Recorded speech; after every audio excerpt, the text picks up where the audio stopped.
Bismillahirrahmanirrahim. Assalamualaikum warahmatullahi wabarakatuh. Selamat pagi anak-anak. Marilah sebelum pelajaran kita mulai berdoa. Mulai. Berdoa selesai. Pada pagi hari ini, hari Sabtu tanggal 20 Maret 2021, materi pelajaran seni budaya kelas 7 semester 2 yaitu menerapkan ragam hias pada bahan kayu atau bahan alam. Kompetensi dasarnya yaitu memahami prosedur penerapan ragam hias pada bahan alam. Kemudian yang kedua yaitu membuat karya dengan berbagai motif ragam hias pada bahan alam. Tujuan pembelajaran: 1. Siswa mampu menjelaskan penerapan ragam hias pada bahan kayu. 2. Siswa mampu menjelaskan contoh penerapan ragam hias. 3. Siswa mampu menjelaskan teknik penerapan ragam hias pada bahan kayu. Yang keempat, siswa mampu menggambar ragam hias pada bahan kayu. Pertama,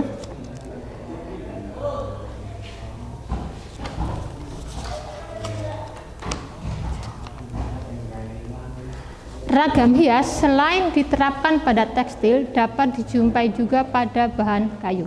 Setiap etnis di Indonesia memiliki ragam hias pada kayu seperti pada kursi, tempat tidur, meja, dan benda kayu dan lainnya. Keinginan untuk menghias merupakan insting manusia. Ragam hias memiliki makna karena disepakati oleh masyarakat penggunanya. Untuk mengetahui lebih lanjut mengenai ragam hias pada kayu, pelajaran materi berikut: A. Penerapan ragam hias pada bahan kayu. Dalam kehidupan sehari-hari, kayu merupakan bahan yang banyak digunakan untuk tujuan penggunaan tertentu. Kayu digunakan untuk membuat perabot rumah tangga. Kayu tidak dapat digantikan dengan bahan lain karena sifat khasnya. Kita sebagai pengguna dari kayu yang setiap jenis mempunyai sifat-sifat yang berbeda-beda. Kita perlu mengenal sifat-sifat kayu tersebut sehingga dalam pemilihan atau penentuan jenis untuk tujuan penggunaan tertentu harus betul-betul sesuai yang kita inginkan. Beberapa sifat kayu yaitu keras dan kuat serta mudah dibentuk sehingga kayu sangat cocok untuk dibuat kerajinan ukiran. Sejak dahulu kayu digunakan untuk membuat perabot rumah tangga, misalkan kursi, lemari, dan peti, dan bagian bangunan misalkan tiang pintu dan jendela. Banyak perabot kayu atau bagian bangunan tersebut diberi sentuhan ragam hias. Motif hias yang digunakan bisa berupa motif flora, motif fauna, motif figuratif, atau geometris atau gubahan atau gabungan dari motif-motif tersebut. Pertama, ragam hias flora.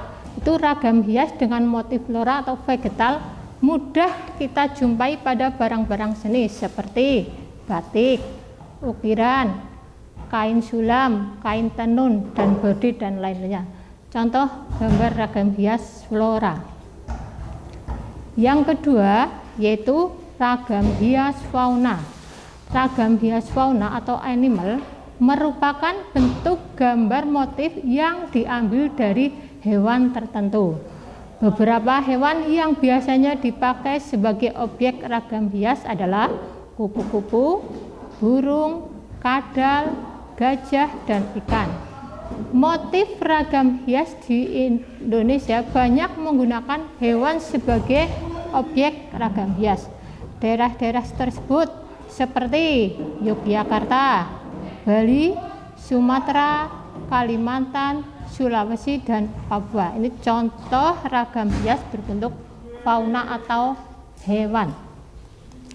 Yang ketiga, ragam hias geometris. Ragam hias geometris merupakan motif hias yang dikembangkan dari bentuk geometris dan kemudian digayakan sesuai dengan selera dan imajinasi pembuatnya. Gaya ragam hias geometris dapat dijumpai di seluruh daerah di Indonesia seperti Jawa, Sumatera, Kalimantan, Sulawesi, dan Papua. Ragam hias geometris dapat dibuat dengan menggunakan bentuk geometris ke dalam satu motif ragam hias. Contoh motif atau ragam hias geometris. Yang keempat yaitu ragam hias figuratif. Bentuk ragam hias figuratif berupa objek manusia yang digambar yang dengan mendapatkan penggayaan bentuk. Ragam hias figuratif, proses pembuatannya dapat dilakukan dengan cara menggambar atau mengukir. Itu demikian contoh-contoh ragam hias. Lanjutnya, contoh penerapan ragam hias. Penerapan ragam hias pada bahan kayu dapat dilakukan dengan cara mengukir dan menggambar atau melukis atau gabungan keduanya. Mengukir adalah bentuk tonjolan dan cekungan berbentuk ragam hias tertentu pada permukaan kayu dengan menggunakan alat pahat. Alat utama untuk mengukir adalah pahat yang terdiri dari berbagai ukuran dan pemukul dari kayu. Nah, jenis-jenis pahat. 1. Pahat kuku atau pahat penguku. Bentuknya pahat ini berbentuk seperti kuku manusia. Gunanya pahat penguku untuk mengerjakan bagian yang lengkung, melingkar, membentuk cembung, cekung, dan ikal. Yang kedua, pahat lurus atau pahat penyilat. Bentuk pahat ini berbentuk lurus. Gunanya untuk mengerjakan bagian yang lurus dan rata, membuat dasaran dan membuat siku-siku tepi ukiran dengan dasaran. Yang ketiga, pahat lengkung atau setengah bulatan atau pahat kol. Bentuknya mata pahat kol berbentuk melengkung, belahan setengah bulatan. Gunanya untuk mengerjakan bagian-bagian cekung yang tidak dapat dikerjakan dengan pahat kuku. Yang keempat, pahat miring atau pahat pengot. Bentuknya mata pahat pengot berbentuk miring, meruncing, dan tajam sebelah. Gunanya untuk membersihkan pada sudut sela-sela ukiran dan meraut bagian yang diperlukan. Penggunaan pahat harus disesuaikan dengan bentuk ragam hias yang akan diukir. Berikutnya yaitu C. Teknik penerapan ragam hias pada kayu. 1. Membuat ragam hiasan ukiran. Mengukir ragam hias dilakukan dengan cara permukaan kayu dibahat dan dibentuk seperti relief. Bentuk kayu ada yang berupa batang dan ada yang berupa papan. Ada kayu yang memiliki serat halus dan kasar. Mengukir kayu harus memperhatikan alur seratnya. Sebelum kayu diukir, terlebih dahulu harus dibuatkan gambar ragam hiasnya. Jadi alat-alat yang digunakan untuk mengukir kayu sebagai berikut. Alat utama untuk mengukir ada dua jenis mata pahat. Pertama, mata pahat mendatar dan mata pahat melengkung. Penggunaan pahat harus disesuaikan bentuk ragam hias yang akan diukir.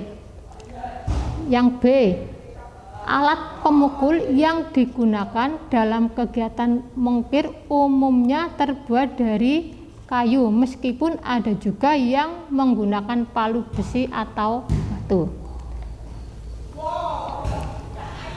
Membuat torean pada kayu dengan menggunakan ragam hias tertentu merupakan aktivitas dalam mengukir. Sebelum mengukir, sebaiknya kita harus mengenal terlebih dahulu prosedur kerjanya. Prosedur mengukir pada kayu adalah sebagai berikut.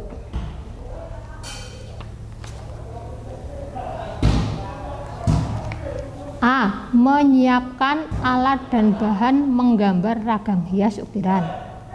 Yang B. Memilih bentuk ragam hias sebagai objek berkarya. Yang C. Membuat sketsa ragam hias pada bahan kayu. Yang D. Membuat ukiran pada kayu sesuai sketsa gambar yang telah dibuat. Yang E. Menghaluskan bagian-bagian ukiran dengan menggunakan amplas agar permukaan ukiran lebih halus. Yang F.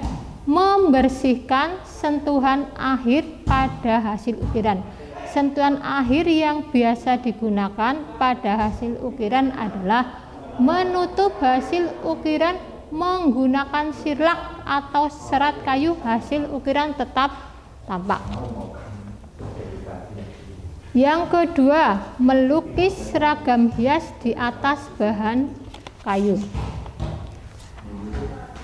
Teknik menggambar dibuat setelah benda atau barang seni terbentuk. Ya, contoh di sini bisa menggunakan sendok dari kayu atau talenan ya. Kayu pada dasarnya dapat diberi warna dengan berbagai macam cat.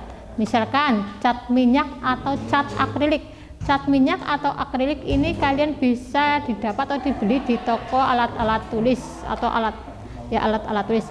Oleh karena itu, produk dari bahan kayu dapat diberi hiasan ragam hias dengan teknik melukis.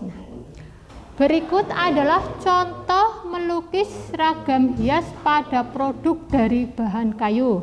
Pertama, menyiapkan bahan dan alat melukis atau cat akrilik, cat tembok, kuas, dan palet. Palet itu tempat untuk mencairkan cat, itu namanya palet. Yang B, menyiapkan bahan kayu atau papan kayu. Yang C, membuat rancangan gambar ragam hias pada kertas. Yang D, memindahkan gambar rancangan tersebut pada permukaan bahan kayu. Yang E, menerapkan cat untuk menyelesaikan ragam hias. Yang F, memberikan lapisan vernis atau cat transparan pada permukaan kayu. Ini tujuannya yaitu agar karya itu awet ya. Nah, contoh ini melukis ragam hias di atas kayu. Ini bisa kalian di atas talenan atau di centong kayu ya. Demikian tadi materi tentang penerapan ragam hias pada bahan kayu atau alam ya. Semoga materi ini bermanfaat.